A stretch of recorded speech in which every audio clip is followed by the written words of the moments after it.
Hi అండి. ఒక్క జాలి గిన్నె ఉంటే చాలు ఎన్ని కేజీల ఎల్లుల్లిపాయలైనా ఈజీగా ఒలవచ్చని మీకు తెలుసా? చూస్తే ఖచ్చితంగా మీరే ఆశ్చర్యపోతారు. ఈ అద్భుతమైన టిప్ తెలుసుకునే ముందు చిన్న రిక్వెస్ట్ అండి. ఫస్ట్ టైం మన ఛానల్ ఎవరైనా చూస్తూ ఉన్నట్లయితే ప్లీజ్ అండి ఒక్కసారి ప్రీవియస్ వీడియో చూసి మీకు నచ్చినట్లయితే తప్పకుండా ఛానల్ని సబ్స్క్రైబ్ చేసుకోండి. ఇంకా ఫస్ట్ టిప్ని తెలుసుకుందామండి. ఇలాంటివి హోమియో మెడిసిన్స్ బాటిల్స్ చిన్న చిన్నవి ఉంటూ ఉంటాయి కదండి. అవి మనం అక్కడ ఇక్కడ మెడిసిన్స్ అయిపోయిన తర్వాత పడేస్తూ ఉంటాం కదా.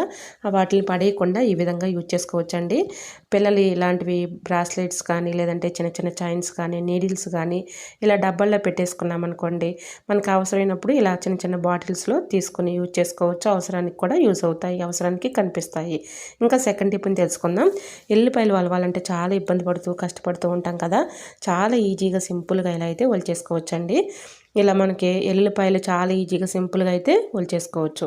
సో ఎలా అంటే ఒక కుక్కర్ తీసుకోవాలండి. కుక్కర్లో కొంచెం వాటర్ పోసేసుకొని బాగా మరిగిన తర్వాత ఇలాగ హోల్స్ ఉన్న గిన్నెని తీసుకొని హోల్స్ ఉన్న గిన్నె పైన ఎల్లిపాయలని ఇలా ఆవిరి పైన ఒక 2 సెకండ్స్ అలా ఉంచేసి తీసామనుకోండి, ఆవిరి మీద చక్కగా మనకి ఆ తొక్క అనేది మెత్తబడుతుందండి. ఎక్కువగా మనం ఉంచకుండా ఒక 2 సెకండ్స్ కానీ 3 సెకండ్స్ కానీ, ఎందుకంటే ఇలా ముందుగానే వాటర్ బాయిల్ అయిపోయాయి కాబట్టి ఆవిరి వస్తుంది. ఆవిరి మీద 2 సెకండ్స్ కానీ 3 సెకండ్స్ కానీ ఇలా ఉంచేసి మూత పెట్టేసి తర్వాత తీసుకుని ఇలా ఒలిచేసామనుకోండి, చాలా ఈజీగా సింపుల్గా ఇలా అయితే వచ్చేస్తాయండి. ట్రై చేయండి.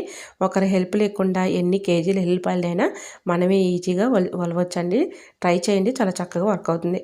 మరి టిప్ నచ్చిందా? నచ్చితే ప్లీజ్ అండి చూస్తూ ఉండగానే చిన్న లైక్ చేసి మీ ఫ్రెండ్స్ అండ్ రిలేటివ్స్ షేర్ చేయండి. మన ఛానల్ని ఫాలో అవ్వండి. Thanks for watching.